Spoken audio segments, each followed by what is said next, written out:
Hare Krishna, Hare Krishna, Krishna Krishna,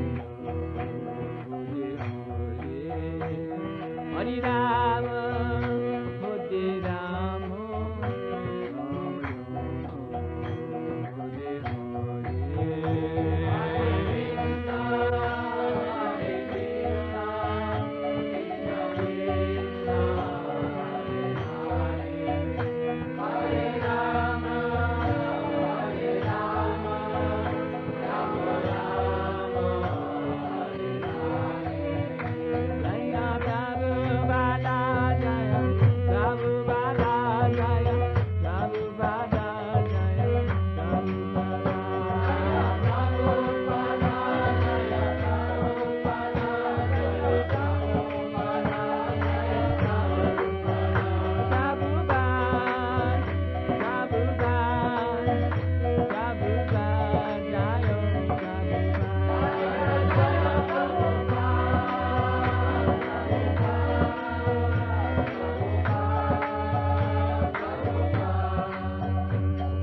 Mukam karoti bachalam mangam langayate grim yat kripata hambande Shri Gurunina Tadanam.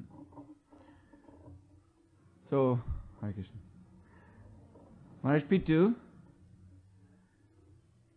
is very confident of his relationship to the Lord.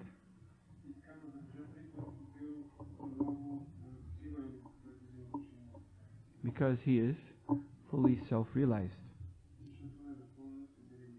He has realized, he has direct perception, pratyaksha svagamam dharmyam, direct perception of the self as being part and parcel, inseparable part and parcel of Krishna.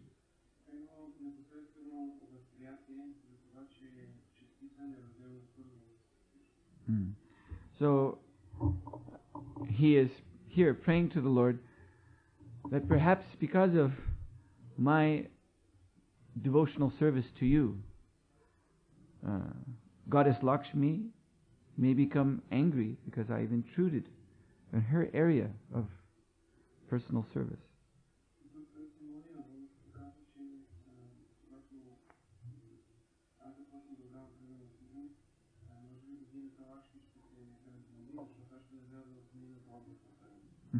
But then he goes on to say, but you are self-sufficient.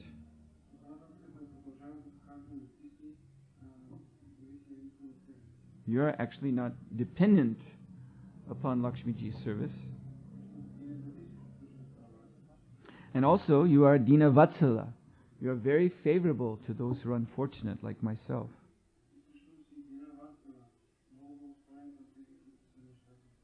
Who are only able to render a little bit of service, not great service like Lakshmiji.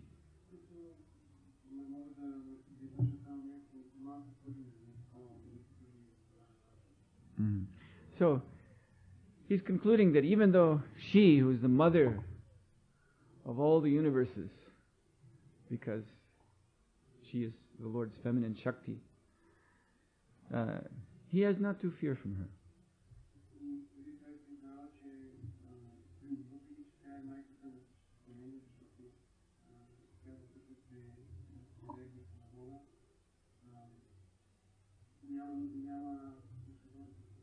Now, less intelligent person may think that, oh, this means if I become a devotee, if I accept somehow or other designation by putting tilak on my head that I'm a devotee, then I too can do what I like, even if it displeases great personalities like Mother Lakshmi.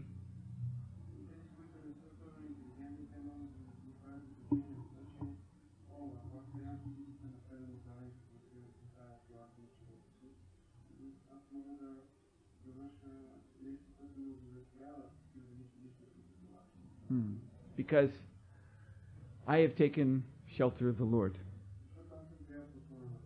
and He is obliged to protect me. Well, but for those who are a little more intelligent, they may have noticed Srila Prabhupada's explanation in this purport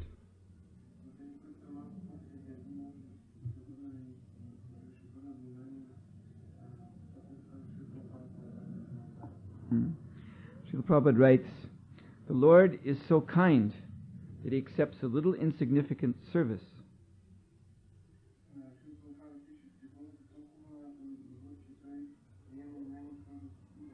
And therefore it is stated in Vishnu Purana that by following the principles of Varnashram Dharma, one can satisfy the Supreme Lord."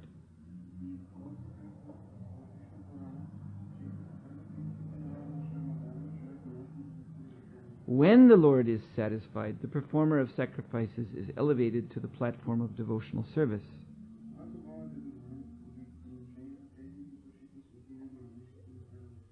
Prithu Maharaj therefore expected that his insignificant service to the Lord would be accepted by him as being greater than that of Lakshmi Ji.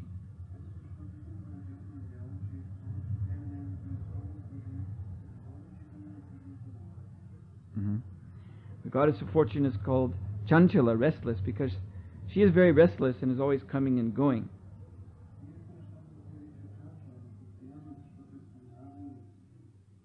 So Prithu Maharaj indicated that even though she might go away out of anger, there would be no harm for Lord Vishnu because he is self-sufficient and can do anything and everything without the help of Lakshmi Ji.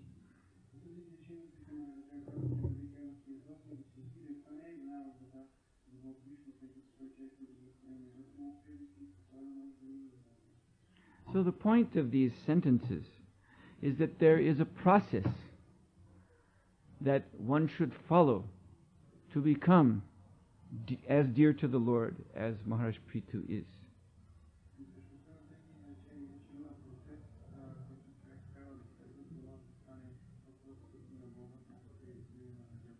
And Srila Prabhupada clearly states, by following the principles of Varnashram Dharma, one can satisfy the Lord.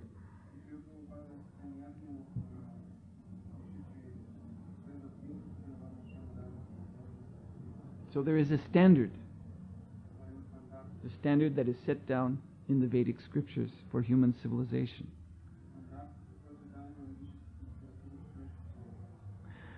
There is a standard for becoming what we call a gentleman or a gentle lady.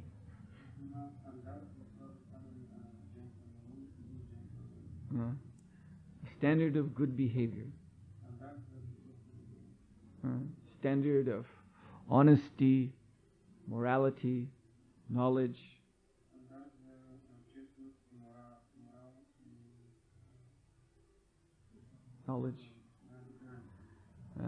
And a standard of occupational sacrifice.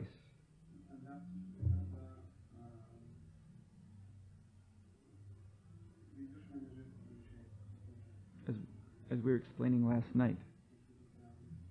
So, here it's very clear. By accepting these the Vedic standard, then one can become dear to the Lord. If one accepts that standard for His pleasure. Of course, one can also accept this standard, the Vedic standard, for one's own sense gratification.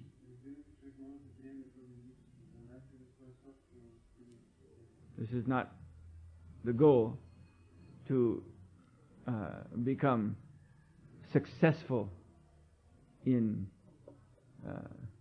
material life.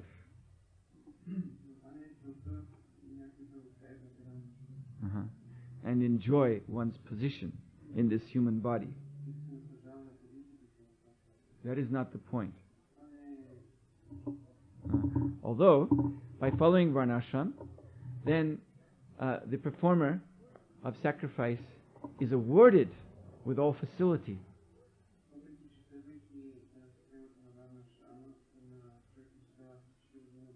So that he can increase his sacrifice. But the whole point is to become a gentle, civilized devotee of the Lord.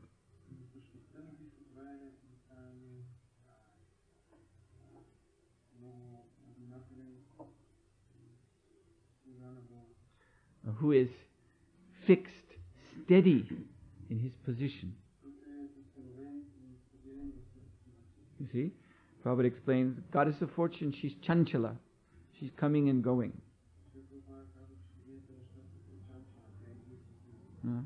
But a devotee who considers himself not great like her, but very insignificant,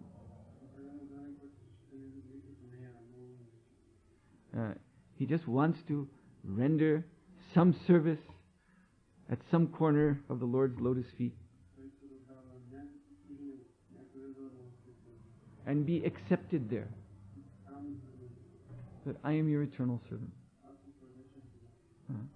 So Maharaj Prithu is very confident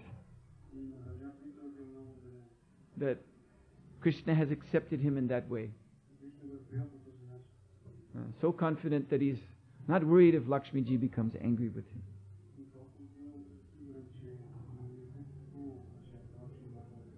him. So there is a verse spoken by Krishna to Uddhava, in which he says that just as a chaste wife who by service, her service to her gentle husband, brings her husband under her control, so similarly the pure devotees of the Lord, by their humble service to Krishna, they bring the Lord under their control.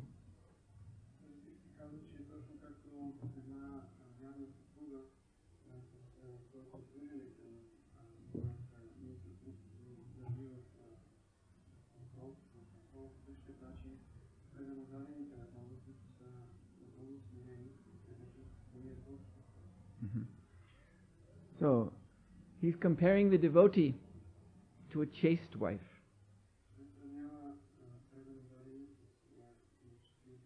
In Vedic culture, chaste wife is a woman who has fully accepted without any reservation her position as servant of her husband.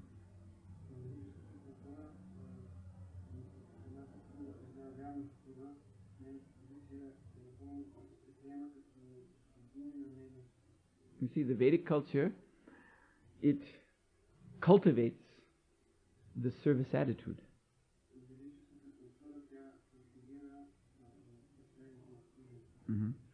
Every position in Vedic culture is a position of service. Even the big positions, kings.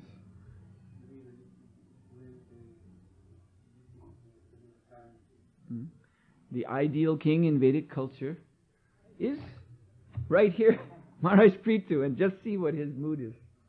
I am your servant.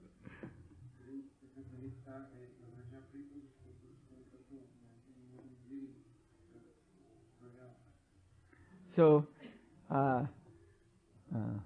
woman in Vedic culture, then she very nicely personifies position of a humble and dutiful, surrendered servant.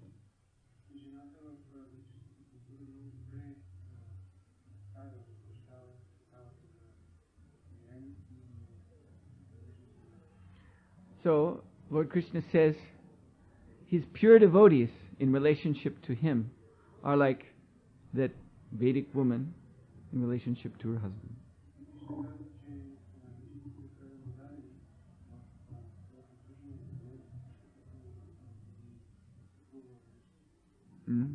And this key word here is chaste and gentle. These are key words.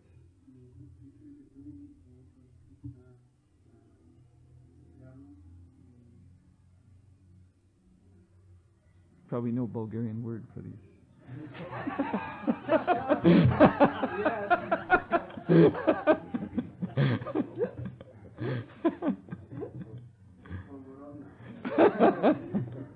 Have to look up in a big dictionary. Some old word from 1,000 years ago.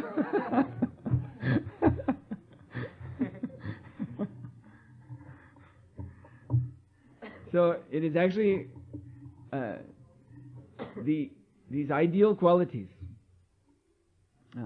these ideal qualities of the devotee, which charms the heart of the Lord.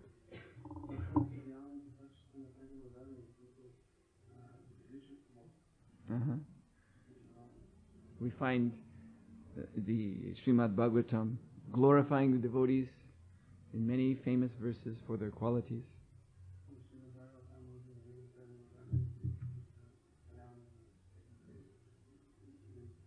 Lord Kapila speaking this famous verse, Titikshasha Karunika Sudriddha. What is that? Sarva Bhutanam. Yes. Ajata Shatrava Sadva. What? Shanta Sarva Sarvabhushan. Yes. So here he gives 6 qualities.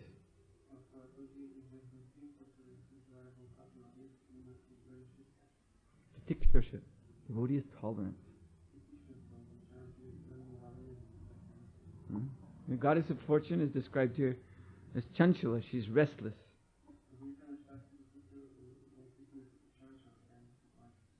She might get angry and then go away. Now, of course, that's Lakshmi ji. We can say these things without meaning any criticism. Right. Lakshmi ji, she has that kind of position with Krishna. But the devotee, he is described as tolerant. That means he doesn't become agitated. He doesn't jump up and go running out, slamming the door, shouting.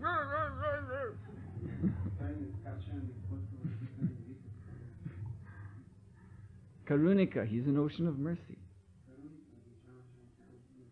So Surada Sarva Bhutanam. Sarva Dehinam? Dehinam. Anyway, same thing. He's a kind friend of all living entities.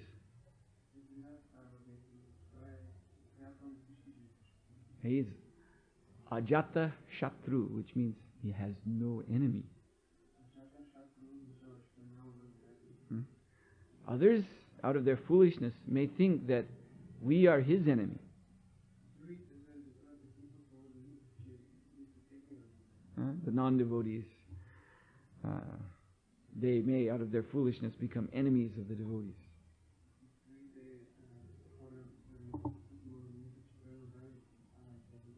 But the devotee never becomes an enemy. It would contradict his compassion. Although, of course, the devotee does recognize that there are some living entities whom you can't engage in Krishna's service, and so you have to try to avoid them.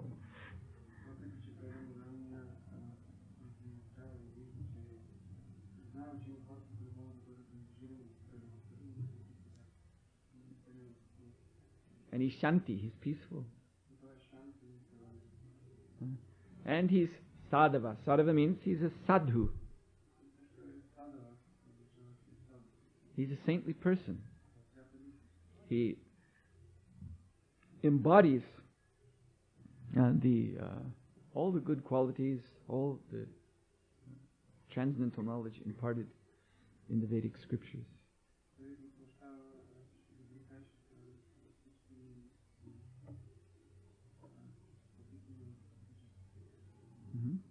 Bhagavata Gya, in other words, that means walking Bhagavatam. Gya. You see, all the nectarian pastimes and instructions contained in Srimad Bhagavatam are in his heart. And whenever he speaks, they come out.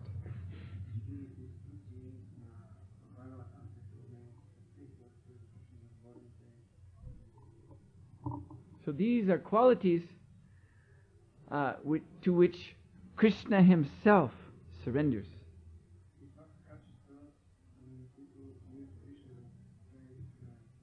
The devotee surrenders to Krishna, and in order to surrender to Krishna, the qualifications are these good qualities.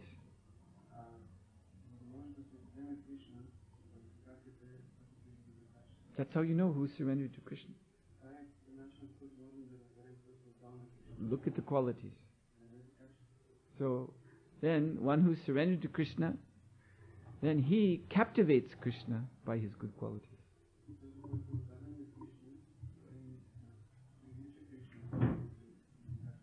Just the way, again, a chaste wife who's very humble and dutiful,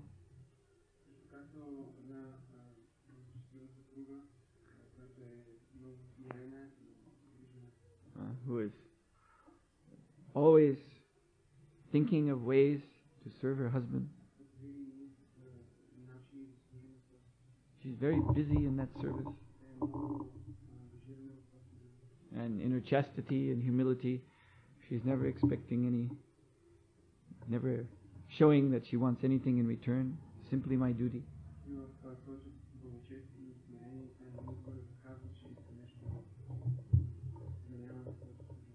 Then the husband becomes captivated by her.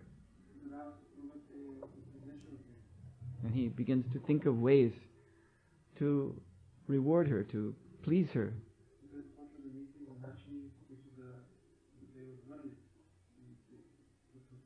And when she very humbly says, no, I don't need anything. I just want to serve. Then his mind becomes agitated. He starts to think, no, I have to do something for you. So he's trying to give her presents and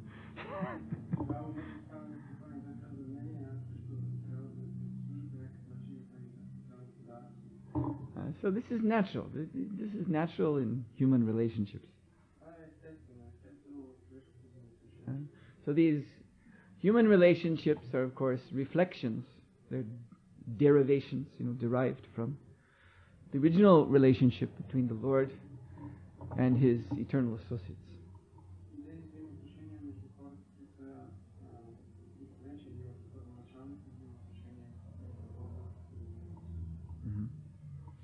So, what Prithu Maharaj is describing is the opening, like in a company. I mean, in this sense, a company has job openings or openings and positions. They advertise in the paper. If you have secretarial ability, then you can get a job with us. So what Prithu Maharaj is describing is the opening for us in the spiritual world.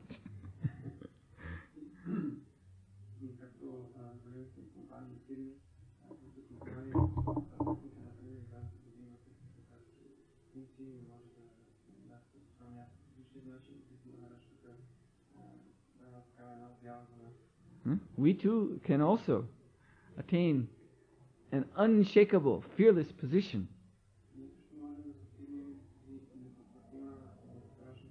At the Lord's lotus feet. He's indicating, actually those lotus feet, they belong to Lakshmiji. Because she's always massaging them. But yet, there is a place for tiny little jivas like us at those lotus feet.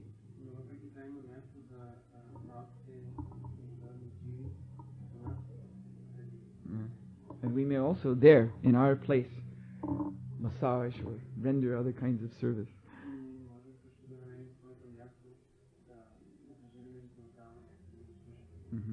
And Prithu Maharaj is saying, and in that position one need not fear Mother Lakshmiji.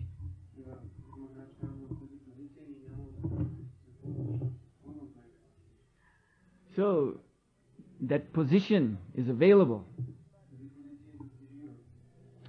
But there is qualification.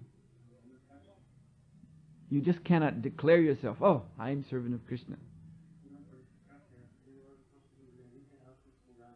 You cannot simply presume that by word of mouth, declaring myself servant of Krishna, that one has attained the unshakable position at the Lord's lotus feet.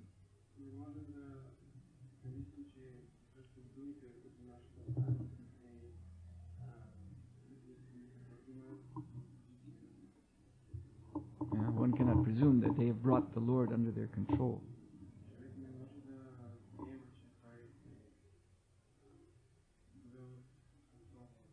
As we can see, here, Sri Sri Gornitai was at the other address. He just came here.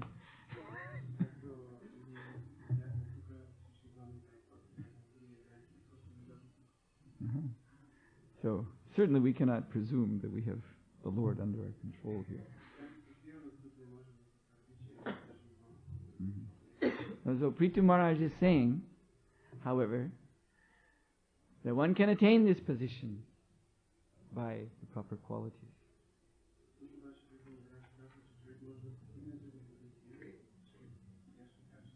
which are developed through the Varna Ashram Dharma system. By Varna Ashram Dharma, that one becomes a human being according to the Vedic standard. And then, if one engages his Varna Ashram duties in the service of the Lord for His pleasure,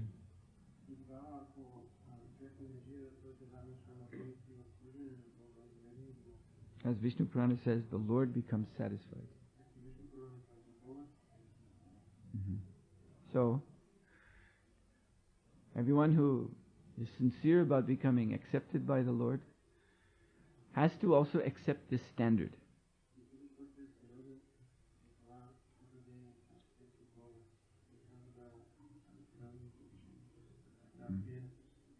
Do not think that whatever you do, according to your own speculation, according to your own modes of nature, which here are very low,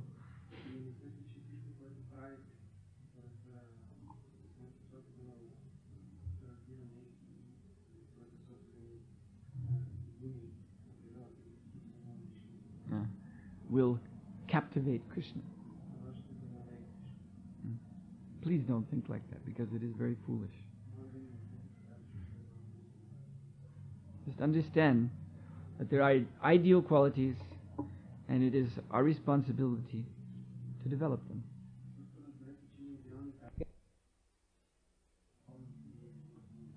And when ideal qualities are there, then the society of the devotees is very peaceful and very sweet.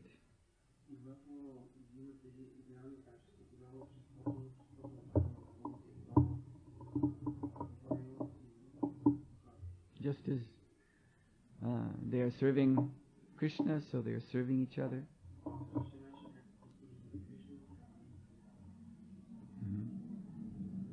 As Srila Prabhupada says, the attitude of a pure devotee is that all other devotees are more advanced than me.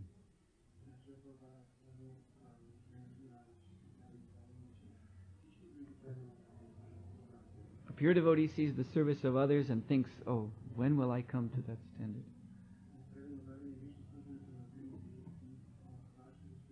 When will I be such a nice devotee as this one?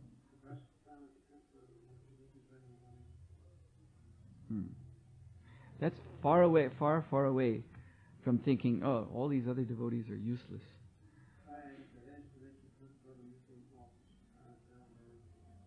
Look at this one's fault. Look at that one's discrepancy.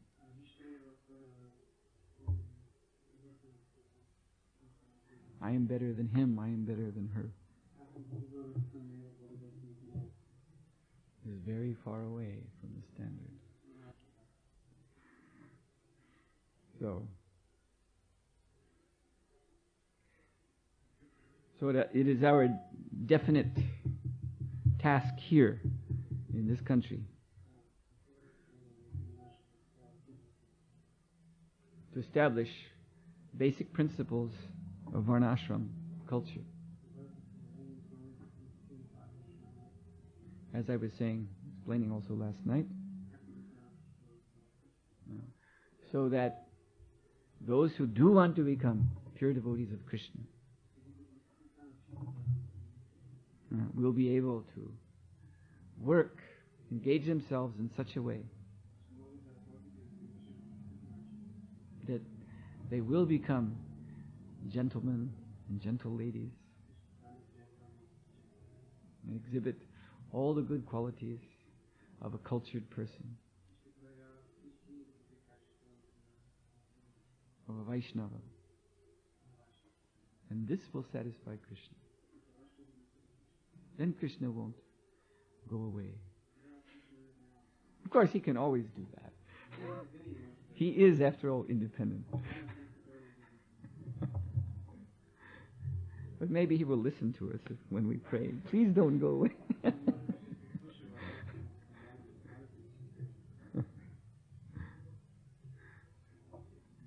Anyway, the gopis, Krishna went away from the gopis too. But then their hearts followed him. See, Krishna went away. But actually, the gopis, their hearts followed him. So, therefore, in reality, Krishna never goes away from the gopis. Krishna is always in their heart.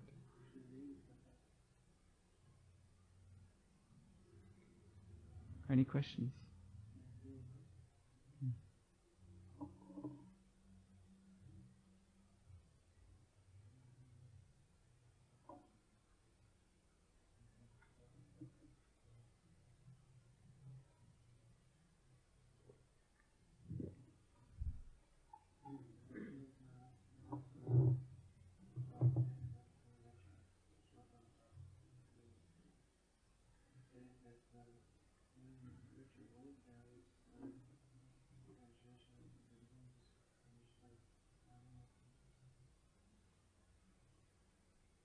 Where is that?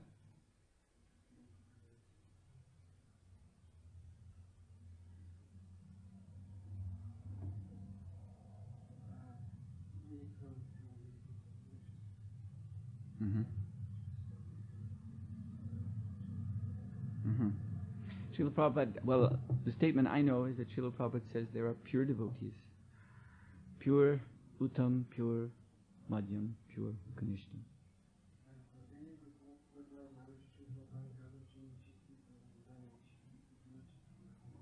So each one can be a pure devotee.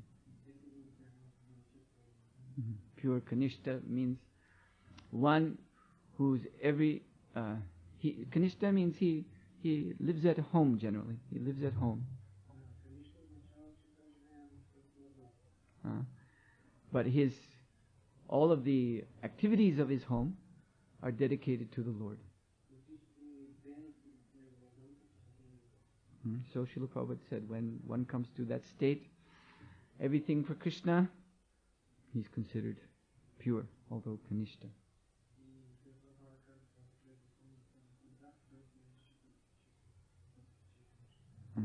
So yes, a pure devotee then is eligible to go back home, back to Godhead.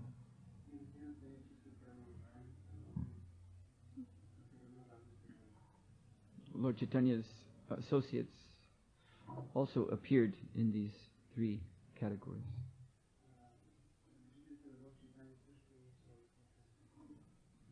But they are they are associates of Lord Chaitanya Mahaprabhu. So that is their eternal liberated position.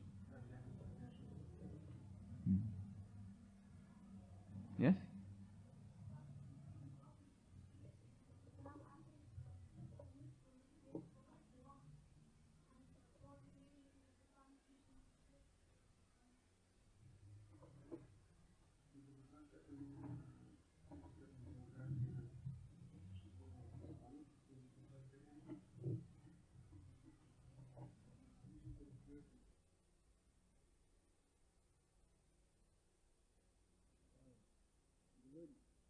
Democracy is not suitable.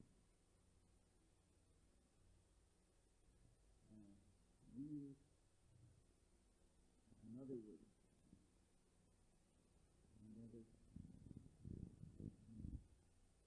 You can translate it.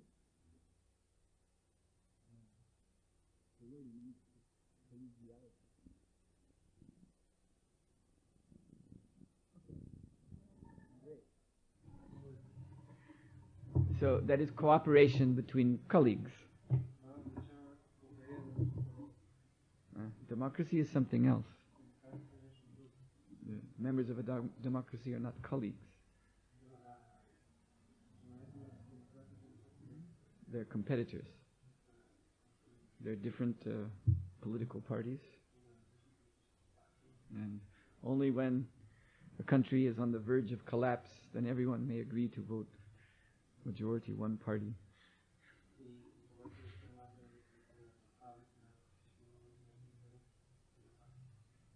As was recently done here. So now things are relatively stable. But the other parties are waiting for their chance. And if things don't go nice, then they will come up. And they will be shouting and arguing for votes. Trying to kick the present leaders out and take over. That's democracy. This is not Krishna consciousness. Prabhupada said this is demon crazy.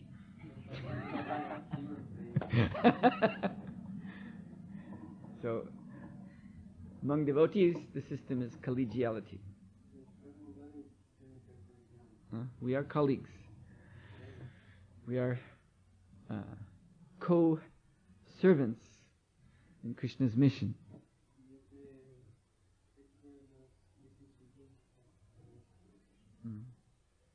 We are supposed to be above the platform of so-called friends and enemies.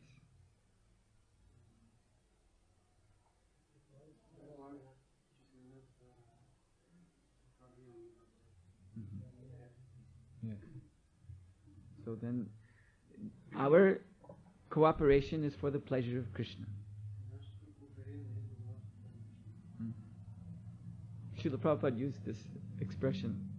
We don't use it very much in countries like this, but Prabhupada used to use this expression, spiritual communism.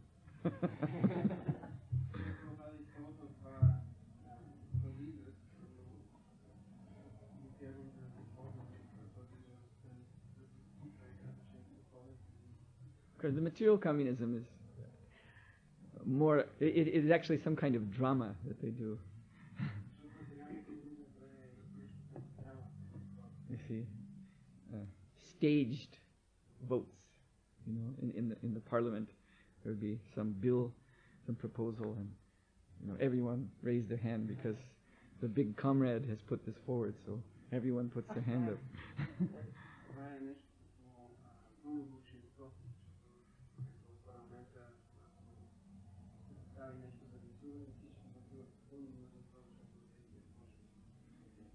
If you don't put your hand up, you go to Siberia.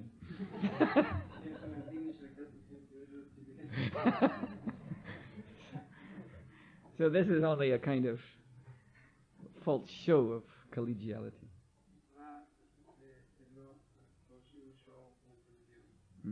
But among devotees, we are to sit and discuss how to please Krishna. And this kind of discussion already pleases Krishna. Matchita matkata prana bodhiyattas parashparam. Lord Sri Krishna says, my devotees, they enjoy very much to come together and discuss about me.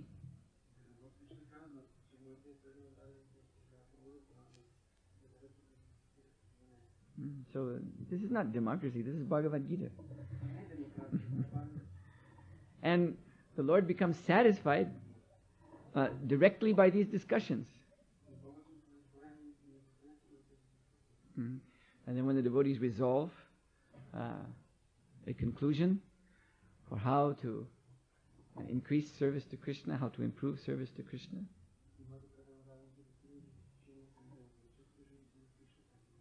and they work together nicely, this satisfies Krishna even more. This is the whole point. Even more.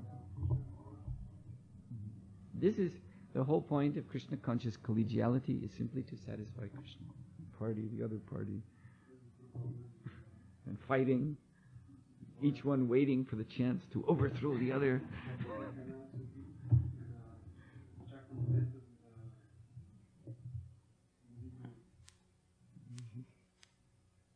Not pleasing to Krishna at all. Yes?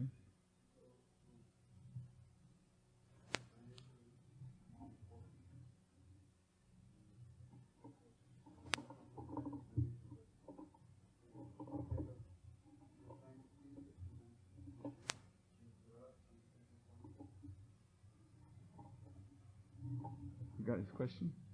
He said, we're very fallen. We don't have good qualities. But if we try to please Krishna, will we develop good qualities?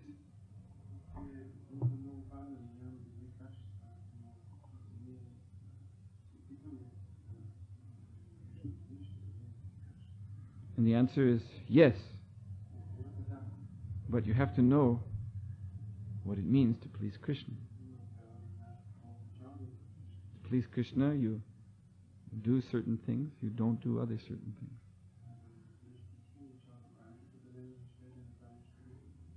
So, yam niyam, do's and don'ts, Prabhupada said. So if you follow the do's and don'ts, that's your good qualities. Qualities are known by what you do. You see? I was saying last night, a Brahmana is known by what he does. It's not just that, oh, I'm a Brahmana. I'm a Brahmana, but I require a salary. You see, I can't maintain myself. Others have to maintain me. No. A Brahmana is empowered by his knowledge and his renunciation.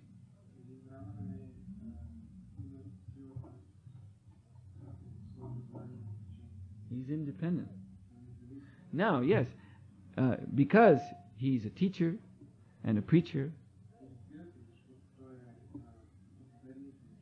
then others come forward to supply him facilities so that he will teach and preach to them because they see the benefit.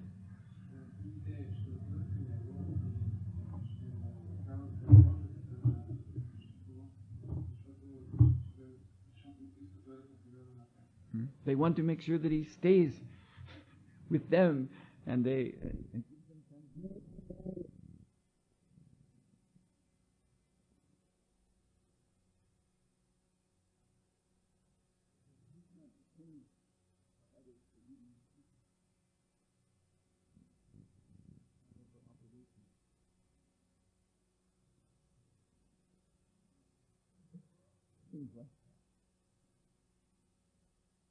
Brahmana is staying with him very closely. If nobody listens to him, he comes to speak, he instructs. But if they're not interested, they don't follow, then he just gets up and leaves.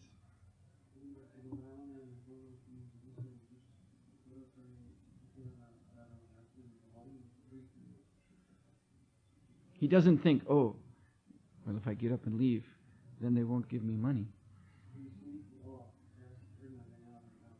Then how will I eat? How will I pay my bills? So then I better just, be quiet and do what I'm supposed to do here.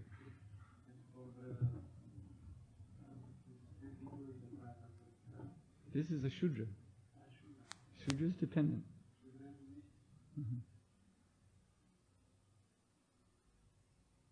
Shudra is the one who needs to be funded by the others. Because the Shudra is helpless. It doesn't know how to take care of himself. No intelligence in practical affairs. Can't you tell a Shudra, you have to earn some money for yourself, go out and do something.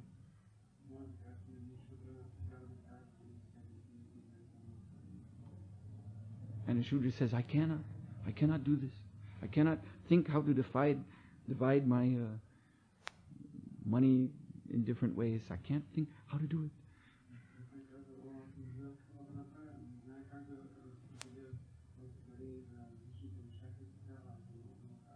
This is Shudra. Shudra just has to be taken care of.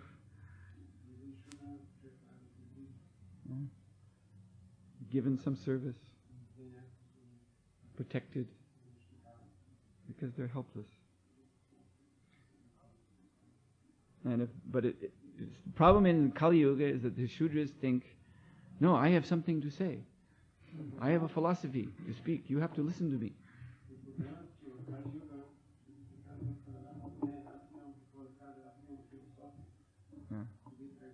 So this creates chaos.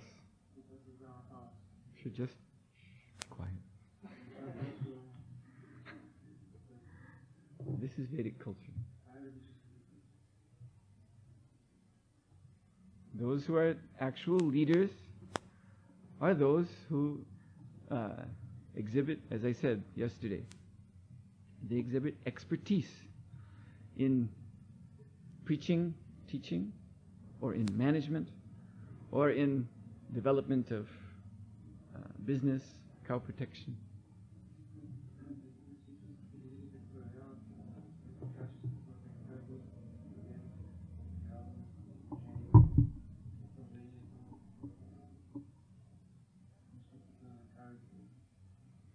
That's how devotees, they speculate. How do we know who's a Brahmin or this or that? Look who's expert. That's all.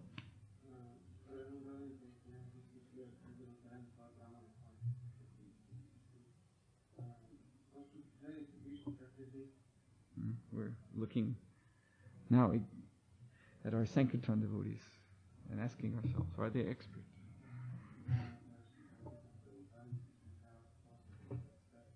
Can they go out as a party, maintain themselves simply by the distribution of Srila Prabhupada's books?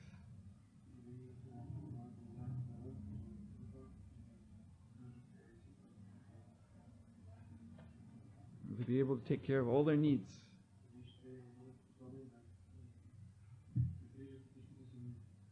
What if the car breaks down? What will you do? Show us that you're expert. Then we will know that you're Brahmanas. But at the first problem you come, we don't know what to do.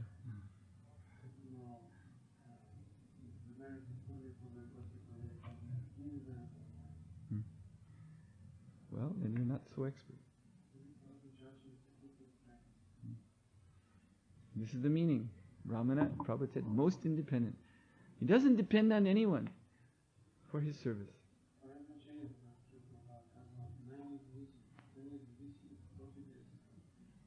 I have full faith in you.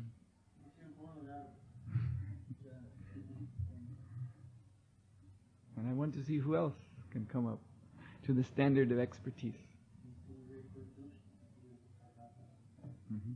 Then we know who are the leaders. In Vedic society, leaders means, of course, Brahmanas at the top, but Kshatriyas and Vaishyas, all three these are leaders.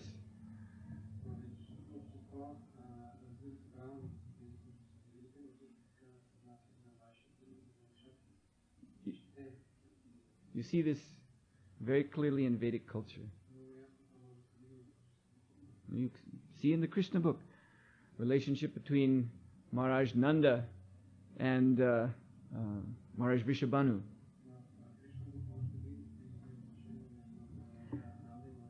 And Vasudeva also. So Vasudeva, Krishna's father, he's a Kshatriya. Nanda Maharaj is the leader of the Vaishyas. Maharaj Vrishabhanu is the king of the region in which Vrindavan is found.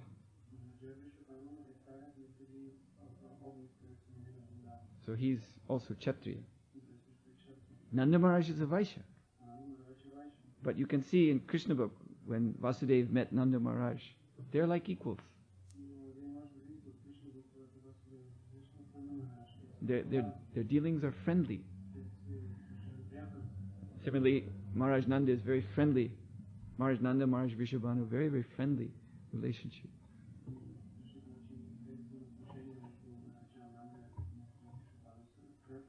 Colleagues.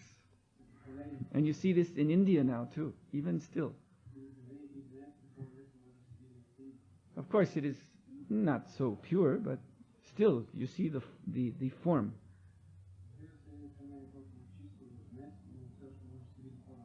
But in Hindu society, they're brahmanas. You know by they have certain last names, like Chakravarti, for instance. And then there are Kshatriyas. They have last names like Singh, Thakur Singh. And then there are Vaishyas with names like Agarwal or Gupta.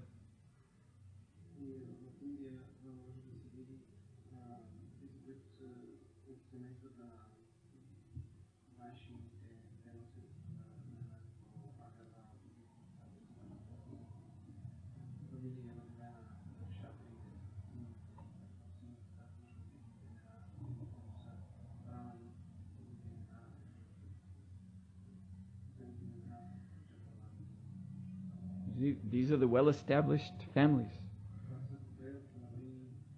What you call the high society. And they have between themselves very collegial relationship. And they're in charge of different departments of Vedic culture. Mm-hmm. So that is leader. So we're interested to see who are the real leaders here.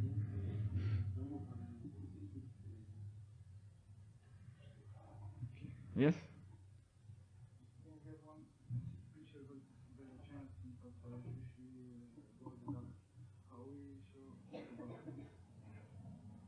How you shall think?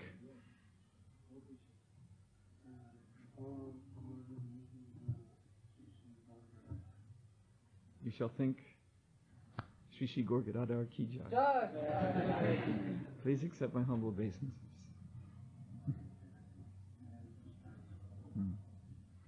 But we serve Shri Shri Gaur Nitai. Gaur Gadadhar are worshipped by devotees who are advanced in rasa, like Srila Bhaktivinoda Thakur.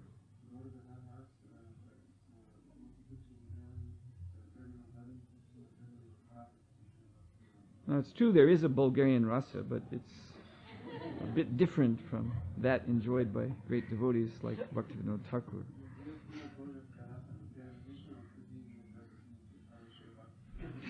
So therefore we serve Shri Shri Gaur Nitai because they're very, very merciful.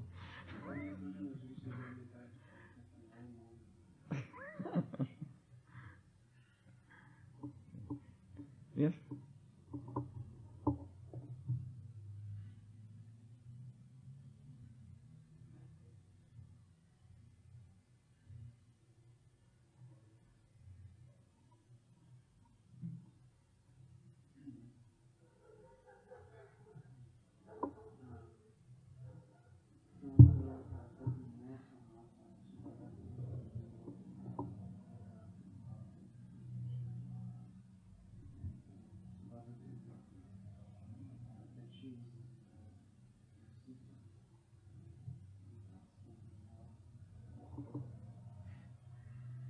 Yes, she.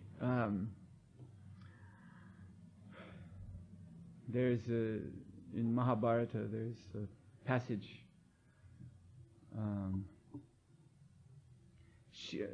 From among Vasudev's wives,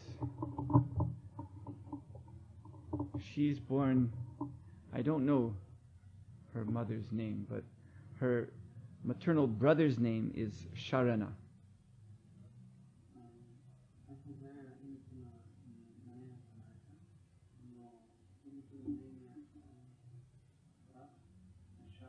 And so that means she's born from a different wife than Devaki. Vasudeva, according to Srimad Bhagavatam, I believe he had 12 wives.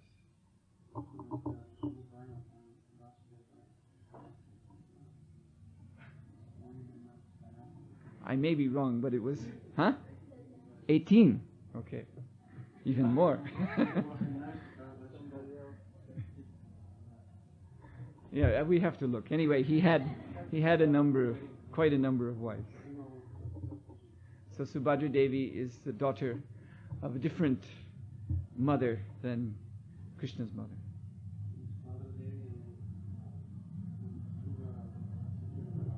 So this is one thing, because devotees sometimes speculate that Subhadra Devi is that same goddess who appeared in the prison cell before Krishna appeared, that Kamsa came to kill, and Devaki was pleading, she's a girl, but still he lifted her up, and then she showed her form as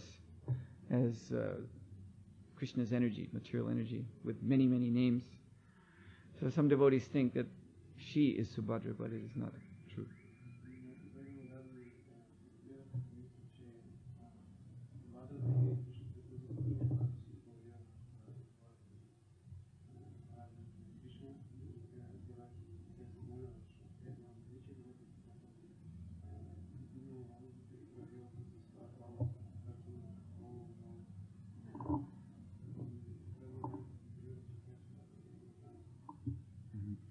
So Subhadra Devi is she is a form of Krishna's internal potency. And she's with Krishna in Dwarka, therefore the three deities are there. Lord Jagannath.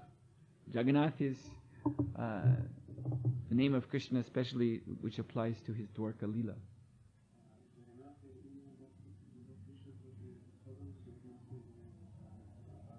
Jagannath means Lord of the universe. And that story Lord Chaitanya told about Brahma coming to see Krishna.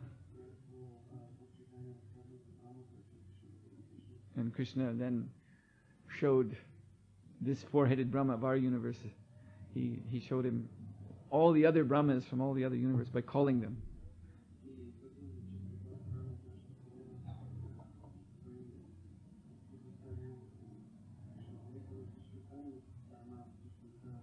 So the four-headed Brahma was amazed to see 10-headed Brahmas, 100-headed Brahmas, million-headed Brahmas. And they were all standing before Krishna. What is your order?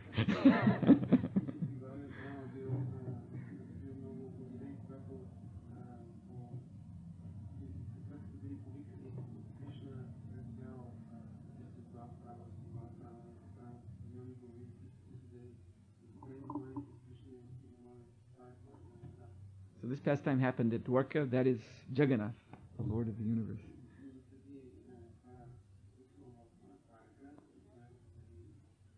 So they have the Jagannath deities have these particular wonderful forms.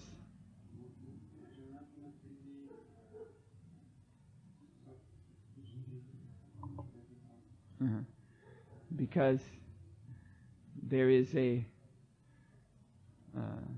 pastime at Dwarka when there was a discussion of Krishna's devotees in one room in the palace.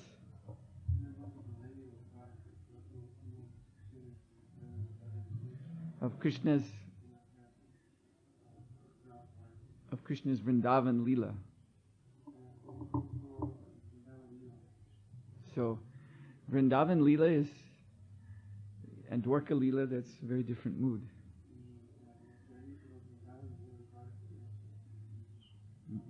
But sometimes in Dwarka, devotees also get together and they start to talk about, because Krishna is king, so this is not something that's talked openly, but they talk about what Krishna does in Vrindavan.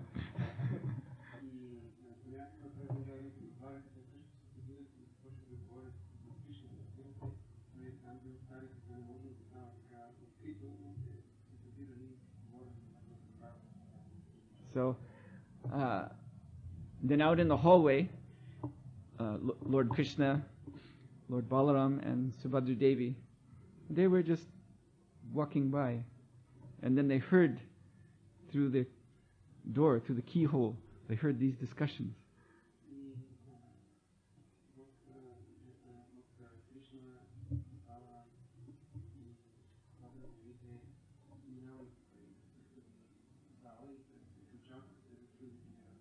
So then they put their heads next to the door to hear, and they assumed these forms with big eyes and their arms and legs withdrawn into their bodies in transcendental ecstasy, hearing Lord Krishna's pastimes in Vrindavan.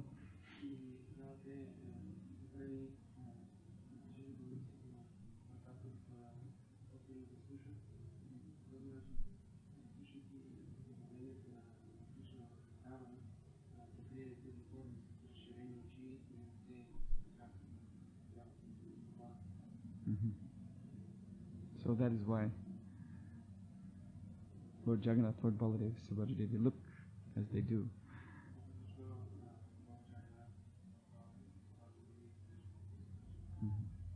Okay. Srila Prabhupada ki jai.